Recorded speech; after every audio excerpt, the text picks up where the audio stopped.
Okay, Iman. So my first question is, how have you been? And give me the realest answer. Don't just say good. Give me the realest answer.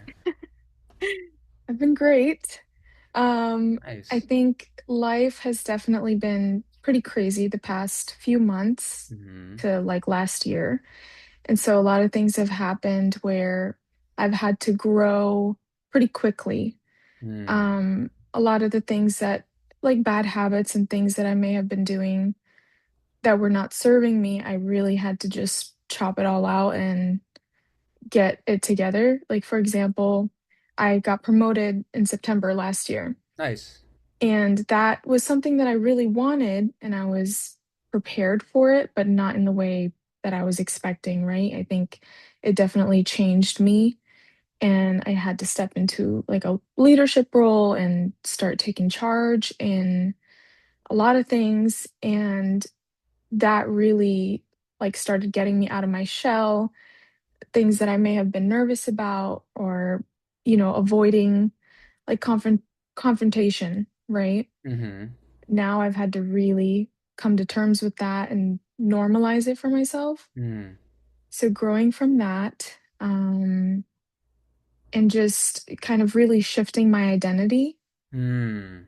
and not, doom scrolling and things that I may have like numbed myself with before. Mm. Now, like I don't have time for it.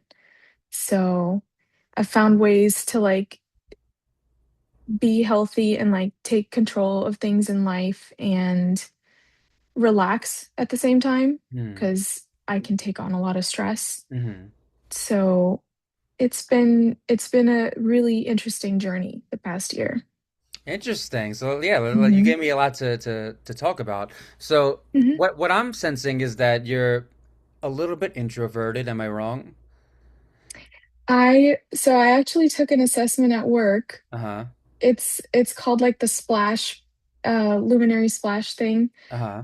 and it gave me 100% introverted and 100% extroverted. Oh, that sounds So depending on the situation, I can be both. okay. I think naturally I'm very introverted, Mm-hmm. but in situations where I have to be extroverted, I can step into that pretty easily. Like if there's a bunch of introverts in the room and I'm the one that has to speak in a group project or something, then I can definitely take that on. So you're extroverted when you need to be. Yeah, But that's really introverted. right. So that have you ever heard of ambiverted? Ambivert?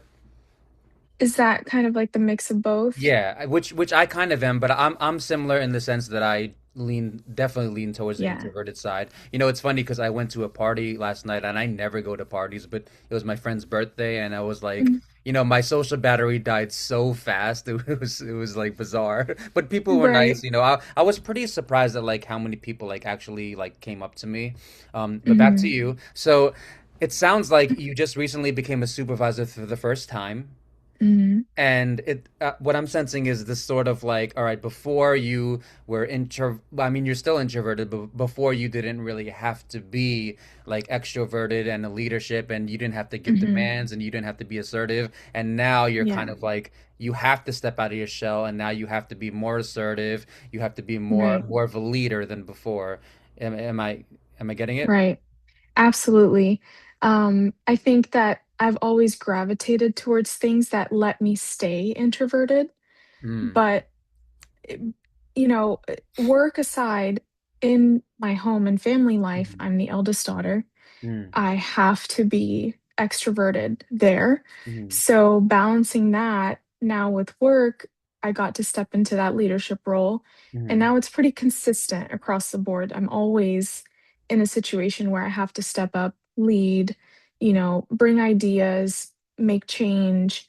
And so, as much as I may shy away from the discomfort of being extroverted, I'm always put in those situations where I have to be. And it's been really good for my growth to not avoid that anymore, I think. Yeah, so this actually reminds me of myself because so I was a school safety officer for 10 years I Mhm. started at 22, and at 22, I was like very like quiet, very introverted, just really, really quiet. And then I was given this, I went from straight to a high school, from the academy straight Mhm. to a high school where you have to like be bossy and give demands and be assertive. So I can actually like really relate to that. Even though I was Yeah. never a supervisor there, I had to like step outside of my shell. And what does that feel like? It must have been scary at first. It was. I think it also really comes down to what I thought a leader was versus what type of leader I am. Hmm. And so if I saw, a bad boss or, somebody that was leading and I just didn't like their leadership style, Hmm. I really took that as, man, I don't want to be that type of leader. That's what I was nervous about. Hmm. But for me, I'm very like, what they say like laissez-faire, like, Nonchalant. bring people together. Mhm. Yeah, more like teamwork, collaborative, like I'm not better than anybody else. Like Mhm. if I'm leading people, you Mhm. really got to get down to like people level Mhm. and not pretend like, you're high up there and you're having to boss people around. What's fair is fair. If somebody isn't doing what they're supposed to be doing, then you have to have a conversation, right? That conflict part is still where I'm a little bit like, "Ugh, I don't want to, Yeah. have this difficult conversation or tell them Mhm. what to do." Mhm. But at the end of the day, like if you can reason with people and like talk to them and explain the why, that's really been my approach with difficult, leadership situations like that. Yeah, you sound like a pretty fair person. I mean, because I've never actually like been a supervisor, but I've always told myself like if I ever reach that position, I Mhm. have to be a fair one. Like, because everyone hates mean bosses, right? Like I Yeah. know I do, I always have, and pretty much Yeah. everyone does. And but to me, you actually sound like you might be a little bit too nice. That is another thing, yeah. I think that can definitely be like my people pleasing side. Hmm. Um, I've been trying to balance that too because I have it naturally growing Uh-huh. up being the eldest. Like, I was definitely the obedient kid, like always listening to my parents. Hmm. Later on in life, when I was a bit more rebellious, Hmm. I had to kind of find that balance of what's right and wrong. Hmm. Like, I can be nice, I'm a kind, good person. Hmm. Um, but if I'm wronged or if someone betrays or lies to me, then the niceness is not there. Like, I know if something's unfair or not. And in situations where someone else is being treated unfairly, Hmm. then there's no time to be nice. Like, you have to react a certain way. But yeah, Yeah, it sounds, you have to set boundaries. And it's right. interesting because you said that you're the oldest, right? Hmm. And it's funny because like I know so many people who are the oldest and like they ended up being so bossy, because like how the older Yeah, one usually like bullies or like bosses around the younger ones. right. Like my older sister's pretty bossy, and like I'm not gonna Yeah. name anyone else, but like there are other family members I can think of where the oldest in that family is like really bossy. So it sounds like I'm wondering like where did your too nice and your passive nature come from? Hmm. If you would ask my siblings, they would say that I may be pretty bossy. Mm. I've learned to balance that over time. I think when I Mhm. was younger, Mhm. I definitely had that side where I felt like my siblings didn't trust talking to me, right? Mm. And I hated that. I was like, I can't be more mom than sister, right? I Mhm. wanted Mhm. to be a good sister. Mhm. And so I really had to adjust my style there and become a person that they can trust and rely on and come to me if they had issues. I didn't want them to be like afraid to talk to me about something. So that aside, the people pleasing side, I think just came from, wanting to make my parents proud, Mhm. um, like going to school, getting my degree. I really struggled with that, but I Mhm. made it. I got my bachelor's. Nice.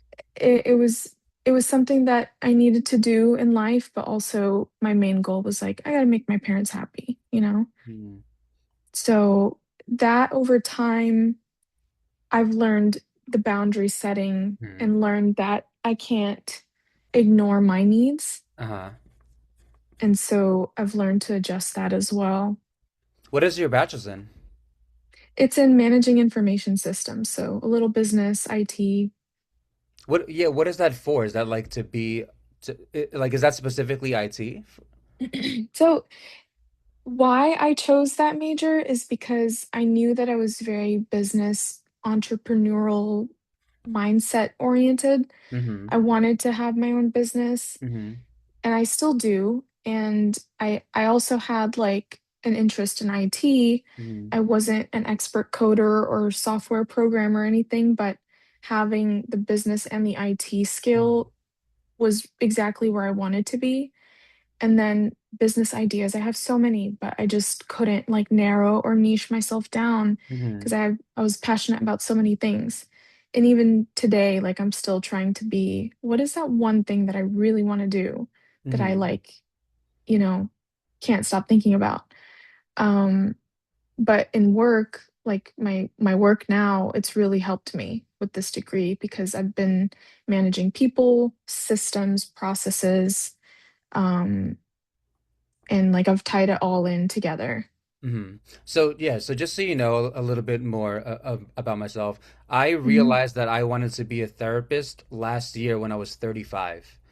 And Wow. I'm letting you know that because like that's a lot of people think that's relatively late, which it kind of is, but like it it comes to you like you Mhm. eventually find out. I started watching this man called this psychiatrist named Dr. K on YouTube. I watch him every Mhm. day, and he's really the one that inspired me to be a Okay, therapist. nice. So yeah, and you look like you're in your 20s, so you'll figure it out eventually what you want to do. Yeah, It'll come to you, somehow, some way.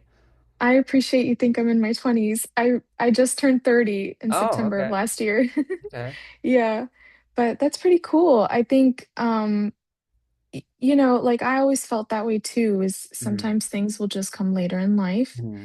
And when I thought about how long something would take to like if I was to think about like a career change, right? Hmm. That really deterred me away from it because I'm like, "Oh, I can't do something that's gonna take me so long Hmm. to, like, achieve, Hmm. like, years of more schooling," and, I'm very, like, dopamine and motivation driven, Hmm. right? And so if something felt, like, out of reach, it's like, "Oh, I don't know if I can, keep myself in it long enough to get there." But So I have a friend who told me something very interesting a few months ago. She told me you never really regret more school, and it's kind of Mhm. true. Like, because school is what stopped me for a long time. Because I actually never mentioned it on this podcast, but I finished up my bachelor's at 35. Remember to be a therapist, but I originally wanted to be a phys ed teacher. So my Mhm. bachelor's is in movement science, and then I decided to pursue my master's. So at 35, or technically 36. So, Yeah. I mean, it if don't basically what I'm saying is don't let school be the reason. Like if you Yeah. really, really want something, don't let school or masters or, school in general be the reason why you stop because, it is Right. expensive and time consuming, but you won't regret it later on. Right, absolutely. Yeah, I think learning is something that I'm always interested in. My Mhm. curiosity drives me. I'm always researching, learning, you know, every YouTube book that I can find, like I'll do it. But yeah, I think just the I've been through the schooling part Uh-huh. with my bachelor's and I'm like, "Oh, I just don't know if I could do it." But if I found something that I really wanted to pursue or get my master's in, I would in a heartbeat. Yeah. Yeah, but you sound like you want to own your own business. Mhm. What do you want to sell? So, I've thought about a few things. Like, I love interior design, Hmm. retail, if it comes to like apparel or accessories and things like that. I'm very creative too. And so I love to paint and write and make things with my hands. So, somewhere in that avenue, I think I could do something like that. But at the same time, my analytical side, my process oriented side, now I've discovered with this job that that's really where my power is. Like I can see the things and connect the dots where most people can't Mm-hmm. with processes and um, patterns. So a little bit of that with my creative side, that's really where I'm trying to find my my thing in, you know? Yeah, yeah, yeah. I mean, it sounds like you're interested in multiple things, and Yeah, the thing about 9 to 5 jobs is they're really good for benefits. They're really good for like a stable income and sick days and vacation days and right. pension and 401(k) and all that. So I always say like you can always like have a job for the benefits and do other stuff on the side. And Exactly. there's nothing wrong with that at all. So I wrote down a few things. So Hmm. you mentioned your parents that you do a lot of things. It sounds like to me like you do a lot of things to make your parents happy. And Hmm. I love to talk about that. So what is it sounds like you have a good relationship with your parents? Yeah, I'm pretty close with my parents. Hmm. My mom and dad, they got married, they had me, and then they got divorced. Oh, okay. So I was probably 4 or 5 years old when that happened. Hmm. And I mainly lived with my mom overseas Hmm. in UAE, and my dad is here from the States, from Florida. So growing up, like a lot of back and forth. Hmm. I'd come visit my dad, and mainly I'd stay with my mom. And so really, I think just the whole cultural side of where I grew up with my mom, there can be a lot of people pleasing, but Hmm. it's more like the way that they raise their daughters. Like girls do Hmm. this, that, boys have their own role. Hmm. And as a daughter, you're expected to do a lot of things at home. Um, I was good at that, but at the same time, I was like these roles and responsibilities don't suit me. But I was never like I never wanted to shy away from that either. Like I wanted to be there for my mom. She was a single mom, and like she got married again and had my siblings. Okay. Same with my dad. Hmm. And having those siblings, I wanted to be a good role model for them too, Hmm. but also make my own mistakes, live my own life. Hmm. And so I think that just kind of trickled in to me, my relationships, friendships.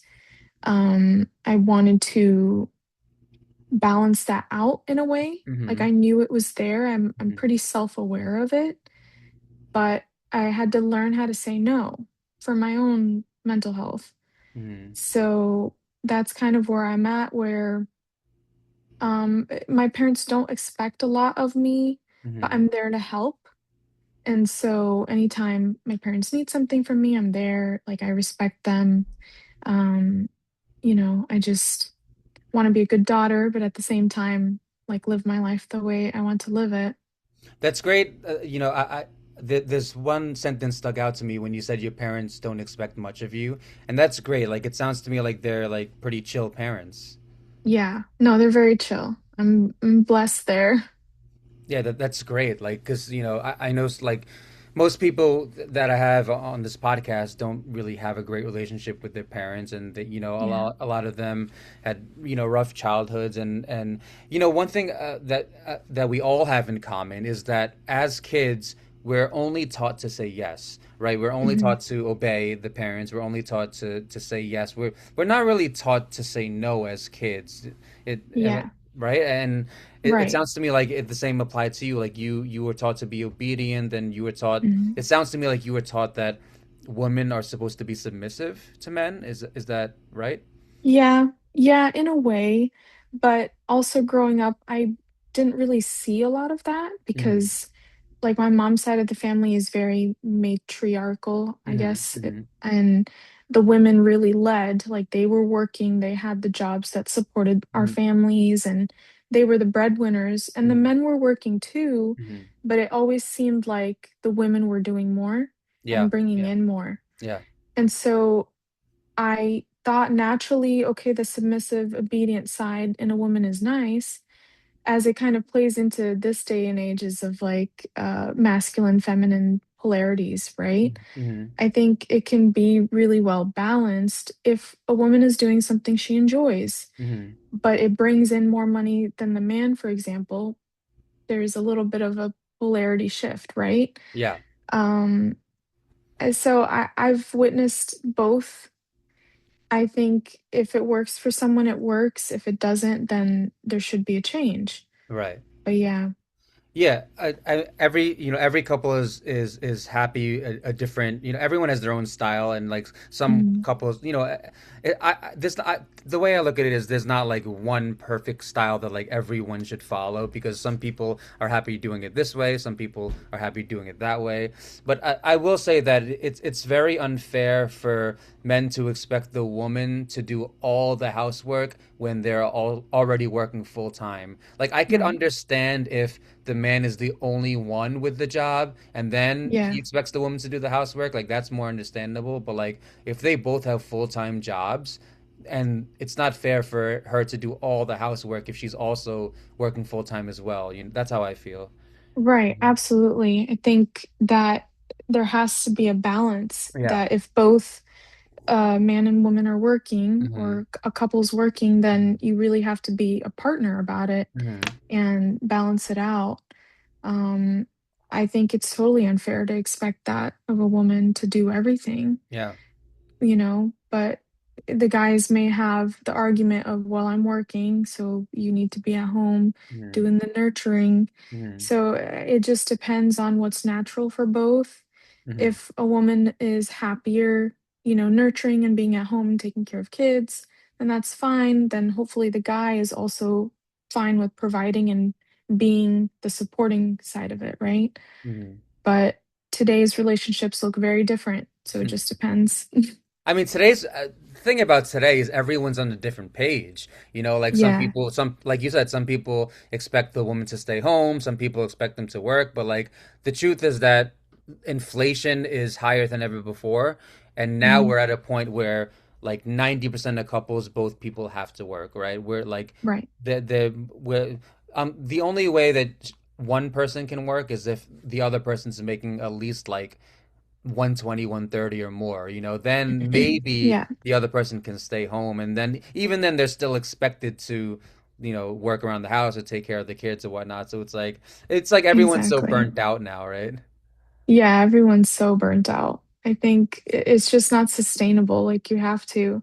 So if a guy is making well over, six figures and is able to support that lifestyle, Hmm. then if he has those expectations of the woman and she's fine with filling that role, then it works. Yeah. But It's funny just because, like, depends.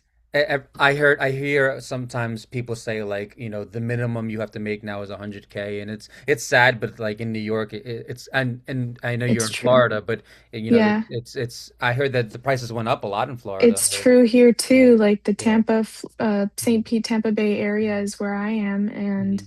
it's really becoming like Tampa's really becoming like Miami with the prices. Hmm. All the New Yorkers move here, and Yep. Floridians want to go to New York. So, um, it's I think eventually we're gonna see a lot of the repercussions of the economy, but I hope that we can find a good balance. Like people need to just be able to make a living and live Hmm. in a safe home, but you can't do that.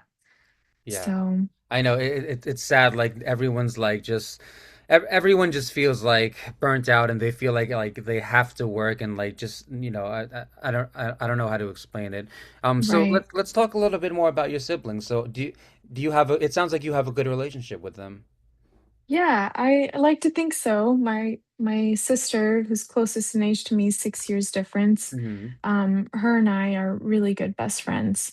And Nice. then, my brother, he's really sweet. He's just the sweetest brother I could have ever asked for. My dad's side, I have three more siblings there. So my brother and sister, they're growing up. They're still teens. They're going to school and everything. And then my youngest sister, we have a 25-year age gap. And so Okay. she's just the sweetest little thing, reminds me a lot of myself when I was that age. Hmm. So, really different dynamics all across the board. And I like to be there for them. I love having quality time with them. It's something that really feeds my why in life.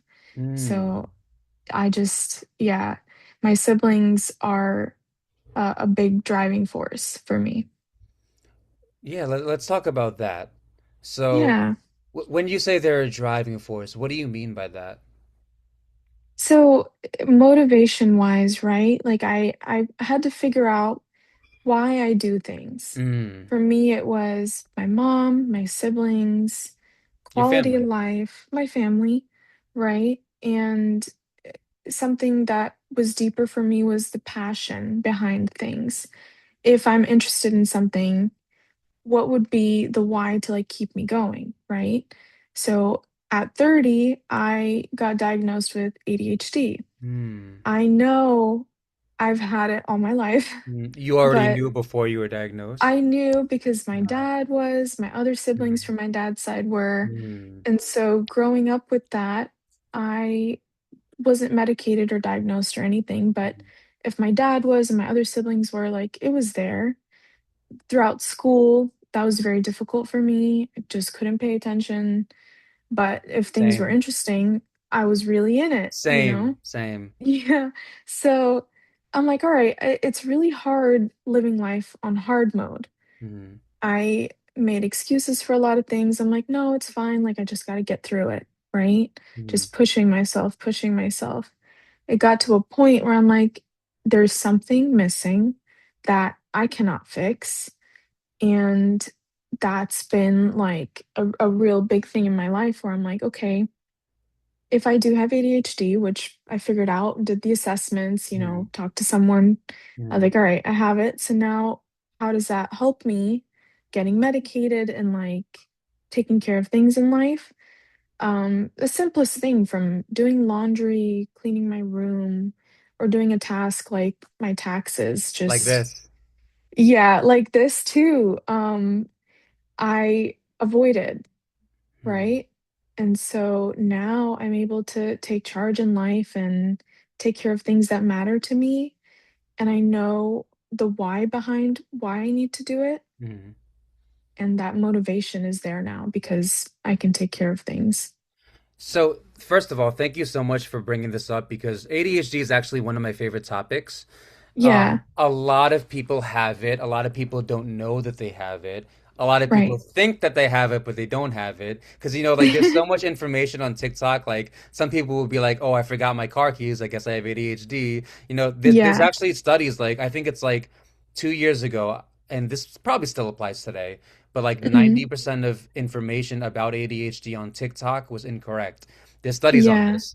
And, like I can actually relate. I don't I'm pretty sure that I don't have it because I only have or if I do it's like mild, but like I Mhm. always found it very, very difficult to pay attention to school or like pretty much anything that I find boring. If I find it Right. interesting, then I like into it. Yeah. But that's pretty much like the only symptom that I have. Like I don't have any Yeah. other symptom. So I did my research. I talked to ChatGPT, and it basically said like if that's your only symptom, like that's not enough to Yeah. consider it ADHD because it said you need like at least five traits to consider Right. ADHD. You need at least five, and that like that so that wasn't enough. But like I can relate like there's a reason why I graduated with like a 2 point something GPA because like and ironically like I'm actually pretty smart but like I Mhm. can't I'm bad at like paying attention if it's boring and like just Right. like memorizing so many cold facts that I like am not passionate about. Like I've Yeah. always been bad about that. So what other symptoms besides um you know finding it difficult to pay attention, what other symptoms do you have if you don't Yeah.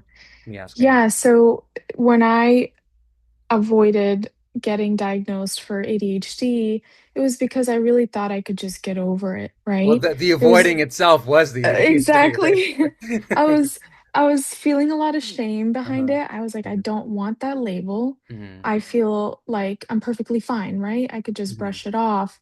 But it came to things in life where I was being forgetful, inconsistent Hmm. with work and things in life where I just wasn't accomplishing things that should be regular and easy for Hmm. anybody else. Hmm. Hmm. And so that was a symptom. Procrastinating, I can't do anything until it's urgent and there's a deadline and I have Hmm. to do it, Interesting. right? Yeah, yeah, yeah. So that part of it, pushing things off to the last minute, forgetful and also making mistakes where something as simple as just uploading the wrong file to something Mm. or, Is that really forgetting ADHD or is that just you making a mistake? for sure leaving your keys, leaving the car running, leaving the stove on. These are things that you don't The forget stove is a pretty when dangerous you, one. right? I left a candle on at work like I wasn't Oh, well, supposed to do. a candle's not like a stove is a much bigger deal than a candle, I Yeah. think. Yeah, no, it can be a big deal, but things like that. There's a few things that I probably can't remember right now. But the thing with school, right? If I'm taking calculus and statistics and I know that I may not use that as much in the rest of my life, Mhm. those are the classes that I definitely failed. Um, but taking it again, then I did really well because I was like, I have to do this. So those are a few of the other symptoms. Another thing was the rejection side Mhm. of ADHD. Mhm. Uh, ADHD people feel that rejection sensitivity way more. And Mm. so growing up as a kid, I was always like the crybaby, very emotional.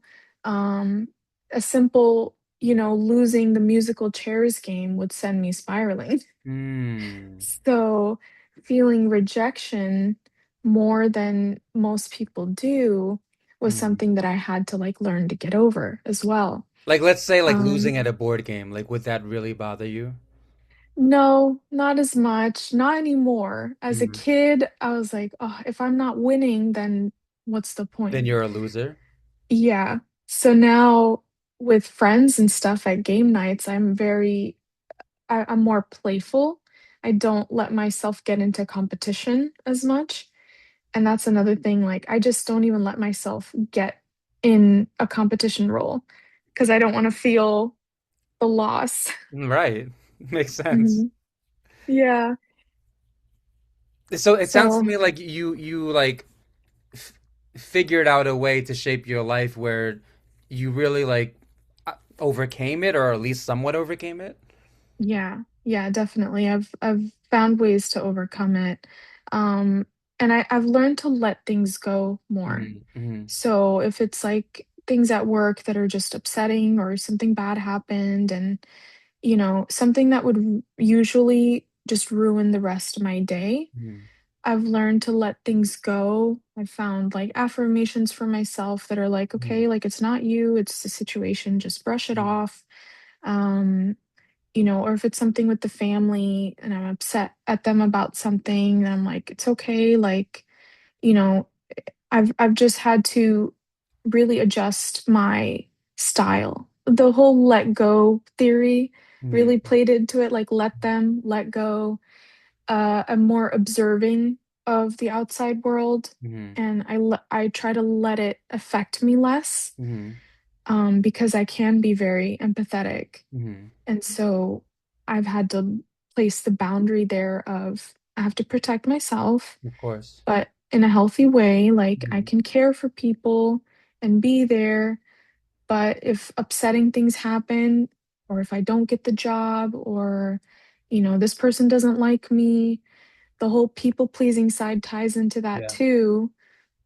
But you just have to learn to overcome these things and also like validate your own feelings. Mm, yeah, yeah, yeah, yeah. So, It's important to that's a really important point to look in the mirror and go, okay, I'm feeling sad, I'm feeling anxious, I'm feeling anger, but it's justified. You know, like something bad happened, something bad, mhm, someone crossed a boundary, and there's a reason why we have negative emotions, right? We have negative yeah. emotions to I mean, so now I'm going to get a little psychological, but the negative Mhm, emotions and the human brain, its goal is to survive.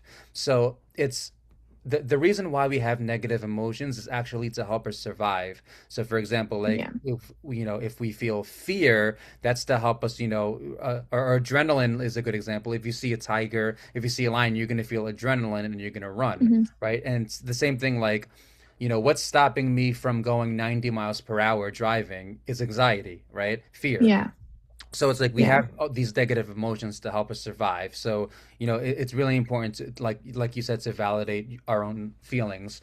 So I want to get back to the ADHD because I want to talk a little bit more Yeah. about this because you mentioned some things that were extremely normal, like forgetting your keys, like leaving the Hmm. stove on. I actually once did leave the stove on, and like, but that's actually like I can see anybody doing that, right? I can see Right. someone without ADHD forgetting their keys, leaving the stove on, or like even finding school difficult. So I'm wondering like how how is the person so sure that they didn't just forget the keys and that they have ADHD? Like how can you tell Hmm. that differentiation?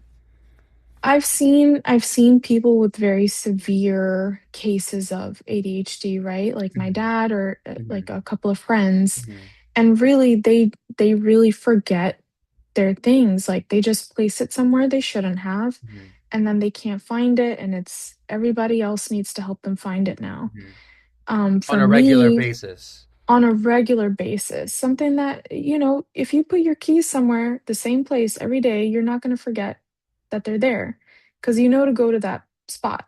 Yeah. So for me, I knew that I was forgetful about things if they weren't in my clear side of vision, Hmm. or if I didn't know exactly where it was in my purse. I'm going to forget about it. So I found my tips and tricks of it has to be in my side of vision so I don't forget it. Or the If I same spot know every day. Like the I put same my keys spot in the every same spot day, every day. Yeah. exactly. Yeah. And that's just one way to help yourself if you Uh-huh. have ADHD. Uh-huh. Um, and so you just have to build like your life around it Hmm. versus trying to, deal with the why would you not put it in the same spot every day, right? Like Hmm. if I know I brought my laptop home to work over the weekend and I have to go back to work on Monday, Hmm. tomorrow. If I don't have it right next to my purse to go tomorrow, I'll forget it and then I'll have to turn back around, come back home and grab it. So it's just simple things like that. But it can be so easy for me to forget if it's not right there. And if I don't set reminders for myself, for Hmm. example, Hmm. like if I have to get gas in the morning, I'm not going to remember unless I But set but again, like myself. this sounds so normal to me. Like even a Yeah. normal person would forget to get gas, So I'm Hmm. wondering like how you're so sure that you have it because all of these sound like very normal. They sound very normal traits. I think it's all across the board. If you have this and the other things Hmm. from the ADHD Hmm. assessments Hmm. all together. Hmm. And it really just ties into the dopamine thing too. Like, Hmm. um, you don't produce as much dopamine as a regular person. So Hmm. a regular person is going through life like, they have their routines, everything is the same Hmm. for themselves every day or Hmm. something like that. Hmm. For me, I have a very hard time following the same routine every day. Hmm. And I have to kind of let myself have the wiggle room, Hmm. but also I know I have to do a certain number of things every Hmm. day, getting ready, getting to work. I have to set systems for myself Hmm. that I won't always follow. Hmm. So I would be really excited planning my week, but Hmm. maybe halfway through, I'm not following those systems at all. Hmm. So it just comes down to balancing all of that all together. Hmm. Do you feel a Yeah, lack of dopamine sometimes? for sure. Like, could you give us like an example? Yeah, like if I know, something even exciting for me, like Mm-hmm. um, I want to paint this weekend, Uh-huh. but I'm just so tired, I'm feeling lazy. Even if it's something that I really want to do, I can't get there because I'm burnt out from like the whole week, stressed. Um, and so the dopamine regulation for me is a big deal. I tend to numb with social media and scrolling and Mm. finding things to distract myself from the thing like I would actually enjoy doing, Mm. but I just can't even get there. Very important question. Have you ever heard Yeah. of anhedonia? Nope. Okay, can I read something to you really quick? Yeah. Okay, ready? Uh-huh. Anhedonia is a psychological symptom where a person has a reduced ability or complete inability to experience pleasure or interest in activities they used to enjoy. It's most commonly associated with mental health conditions like depression, but it can also appear in disorders like schizophrenia, post traumatic stress disorder, or substance use disorders. What it can feel like. Mm, Instead of simply feeling sad, anhedonia is more like emotional numbness or emptiness, loss of interest in hobbies, socializing, or intimacy, not enjoying food, music, or achievements the way you used to. Types of anhedonia: social anhedonia, reduced interest in social interaction; physical sensory anhedonia, diminished pleasure from physical sensations like touch, taste, or sounds. Why it mhm. happens: it often linked to changes in the brain's reward system, especially how it processes dopamine, a chemical involved in motivation and pleasure. Can it improve? Yes. Treatment depends on the cause and may include therapy, like CBT, cognitive behavioral therapy, medications, especially if tied to depression or other disorders, lifestyle changes, sleep, exercise, social connection. Yeah, So, can you relate? definitely. I think that that really ties into like the depression and the PTSD side, Mm-hmm. right? Mm-hmm. Like there have been things that have happened in my life where Mm-hmm. I've had to overcome the post-traumatic side of it, right? But also the depression side. Like there's been seasons in my life where I'm just not interested in doing the things that I would usually be interested Mm-hmm. in. The social side, I could go into like a hermit mode and Yeah. just not want to go out and mingle. Mm-hmm. Um, Although I enjoy that, I enjoy the quality time spending with my friends, Mm-hmm. trying new things. So it, it really comes down to if I'm taking care of myself and feeling good and accomplishing things in life, then I'm able to have the happier side of the ADHD versus if I'm really struggling, making mistakes, my whole self-worth concept, everything is down, Mm-hmm. then that makes sense where I just need to lay there and have like a rot day in bed and Yeah. not make any decisions, Mm-hmm. which kind of ties back into like what else part of the ADHD I Mm-hmm. think I have is the decision making. Mm-hmm. Um, Mm-hmm. if I have too many decisions to make when I first wake up in the morning, it it's already going to be a bad day. So Wow, interesting. if if I'm not setting myself up the night before, having my work clothes ready, having my lunch and my breakfast ready in the morning, if I'm having to make so many decisions, I'm just not going to feel great because it's going to take me way more time. So the less decisions I have to make, the better off I am because I can just go into the doing part, which Mm-hmm. is the main ADHD function that's missing for a lot of ADHD people is getting into the doing. So, It sounds like the process of making decisions is absolutely depleting. right. And you mentioned something very interesting. You mentioned the happy side. Mhm. Let's talk about the happy side. Tell us about that. Yeah, I think it can be less of a disorder if you know it's just you function differently, right? So the 9 to 5 isn't necessarily the best for me. So I'm trying to get to a point in my life where I don't have to do that. I would love the flexibility to work on projects and things that bring me joy. Hmm. And that's really my driving force is how can I get myself to a place of joy and contentment every day where I feel good about the work that I'm doing. Um, but that whole side of it, like getting to the happy place, like we're just as a society conforming to one way of doing things. Yeah. And ADHD and neurodivergent people are really rising up right now and Hmm. changing the way things are going. So I've had to like learn and adapt. I've learned and adapt this whole time and doing more of that to get to more of the happiness and joy that drives me. I think Yes, that's and the whole point.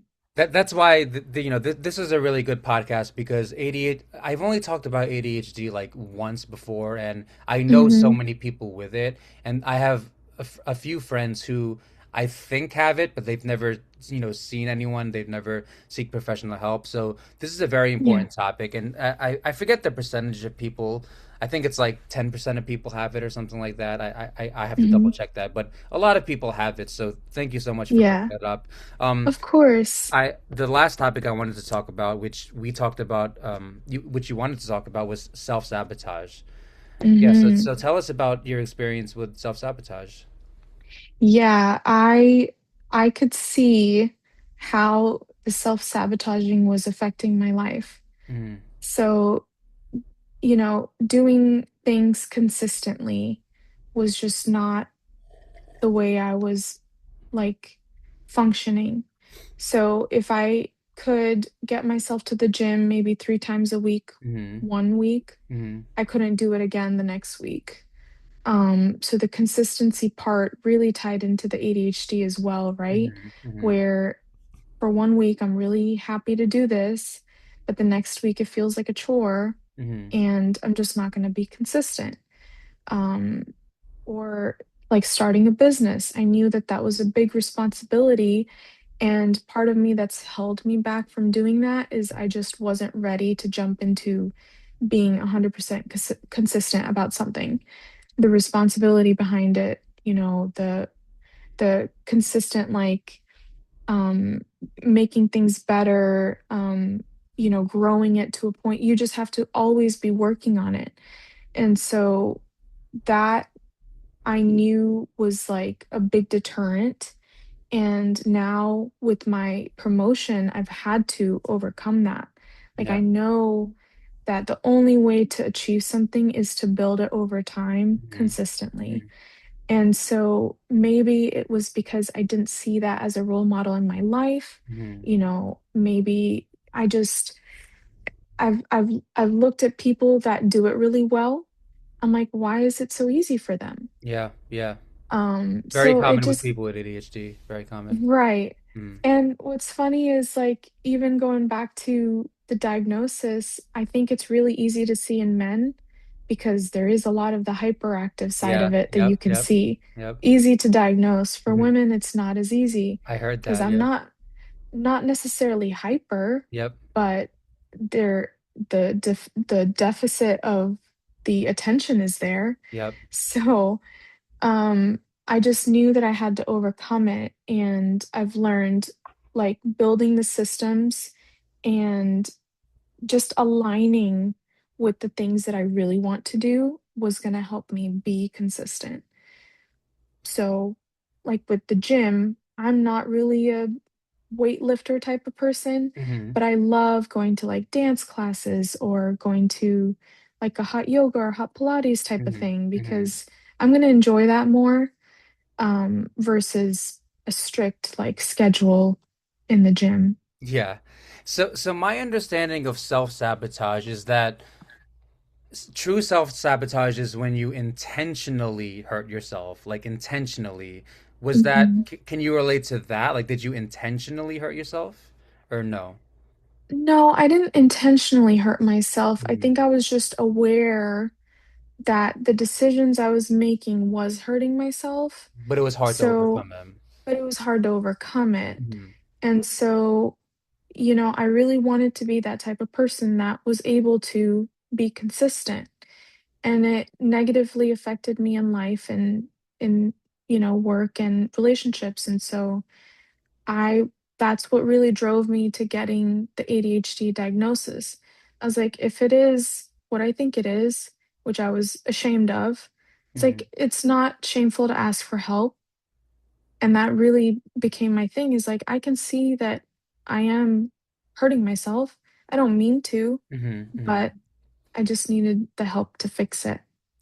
Yeah, so this I think that this is the main theme of this podcast is that you can overcome it because even though you still have it, it sounds to me like Yeah. you structured your entire life and you kind of like you found a way around it. I would say even though Mhm. you still technically have it, and I think that Mhm. this is a really really good podcast because you a lot of people with ADHD, especially younger people, are gonna watch it and go like, wow, like I'm inspired. I can overcome it. I can find a way around it, which even if it Right. takes professional help, even if it takes meds, even if it takes sticky notes everywhere. Yeah, Did you do that? The sticky notes? absolutely. Yeah. If I don't have a list, I will forget everything. Yeah, and Yeah. again, like it's so hard because a to-do list is very normal. I have a to-do list, you know. I Mhm. never really did the sticky note thing, but I do have phone reminders, like you said. I have a to-do list. So, you know, it's really important for people with ADHD to know like you Yeah. can beat it and you can like structure your life around it. And you know, Right. I should say that I'm really proud of you for figuring out a way because not Thank everybody you. does, you know? Yeah. I mean, I was always hopeful and I had enough faith where I was like, I know I can. I have a very positive mindset about Hmm. life Hmm. and myself. And so I was like, I can't keep putting myself down for something that I'm having a hard time with, right? Hmm. So the sticky notes and the lists and Hmm. the to-do lists were growing and I wasn't able to do the doing part. Mm. So even with the planning of my list, now getting into the action was where my missing link was. And with that, like, I'm like, all right, if I don't word things a certain way, like instead of, do your taxes, I have to really emphasize the do. Like, I have to start. So if I You set a capitalize the timer, do, the do, it has to be like do, build, fix. Like, the verb. I have to, yeah, the starting point, set a timer, get it done because it's really that's the missing link in ADHD is the starting and the doing on the action part. So it sounds Yeah, like the planning is easy, but the doing is hard. Is that right? right.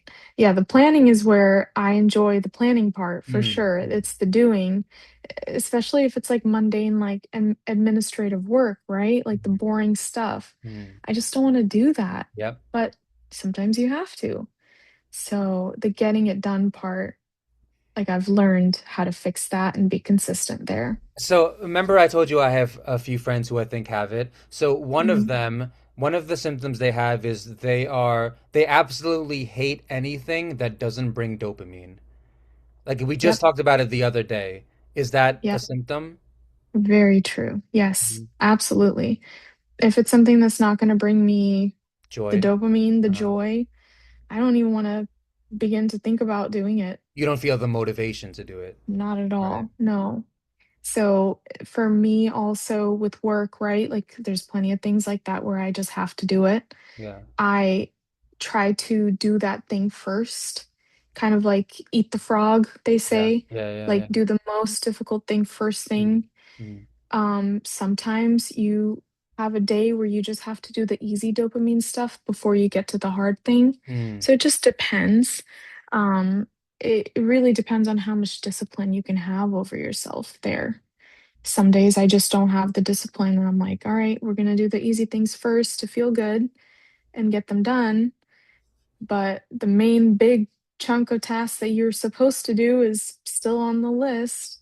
So correct So, me if I'm wrong because I might be wrong. So it sounds like a symptom of ADHD is a complete intolerance to boredom. Does that sound yep, right? 100%. Like they can't, a lot of people, a lot of them can't stand the idea of being bored. And I think that Oh, yeah. I think this is a really important topic.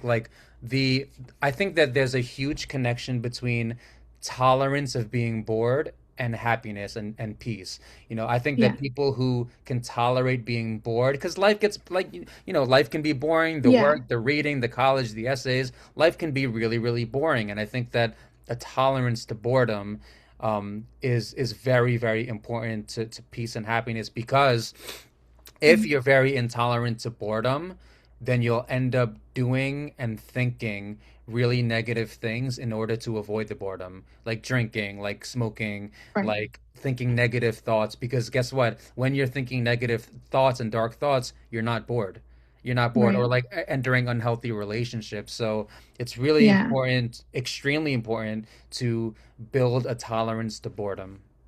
Definitely. I think, great point because a lot Mhm. of ADHD people do numb themselves Mhm. or require other stimulants Mhm. like alcohol or smoking or because they want to kind of feel that stimulation, but also numb a lot of the inner thoughts. Mm-hmm. And so there's got to be a balance. Like, yes, we are dopamine seeking individuals. Mm-hmm. And so to do that healthfully and also not in a way that's like instantly gratifying, right? Like Yep. scrolling on your phone, Mm-hmm. TikTok, that's an instant dopamine gratification. I can go down that way for hours if I let myself, Mm-hmm. but to allow yourself also time to do nothing is so important to reset that. And yesterday, I gave myself, the day to go to the beach and do nothing. Just sit there, just enjoy. Mm-hmm. I wanted to keep scrolling on my phone. I brought my notebook so I could journal and, write down my goals and things like that. But I really forced myself to do nothing. And that you have to get to a good, healthy baseline so that the other things that bring you a greater sense of dopamine, like reading or working on a project Mm-hmm. or building something, like working on your house or whatever, those Mm-hmm. are things that take time. And when you get it done, you feel that rush of dopamine and a greater sense of self worth. But for ADHD people, you have to allow yourself to balance that time of doing nothing. Yeah. Literally 10 minutes. I'm not going to scroll. I'm going to sit there, stare at the ceiling, twiddle my Yeah. thumbs. You have to. Otherwise, you're just going to keep going and going and going trying to get the dopamine, and it's like the baseline keeps getting higher. So, Yeah, I think the way that I would word it is you have to go out of your way to build a tolerance to boredom. There's this technique that Dr. K talks a lot about. This might sound crazy, but it's just staring at a wall for 30 minutes. And exactly. the whole point is, well, there's a few points. One point is to build a tolerance to boredom. Mhm. Another point is to just process your thoughts, process your emotions. And it might sound crazy, I even have a friend who's a therapist and he said like, what is that going to do? But there are definitely points to it. But it's very important to build a Yeah. tolerance to boredom because like I said before, life gets boring and that's just how it is, and Yeah.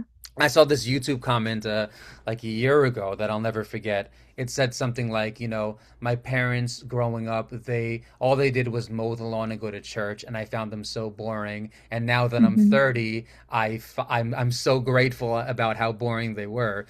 So I think Yeah. it's really important to like to have that tolerance. And thank you for bringing this up because I never really like out of all the podcasts, I never really delved into ADHD too much. So I Yeah. think I think this was a good one, I think. Of course. Thank you. Yeah, I'm also trying to be more open about talking about it, right? Because I had that shame associated with it, but I think it's okay.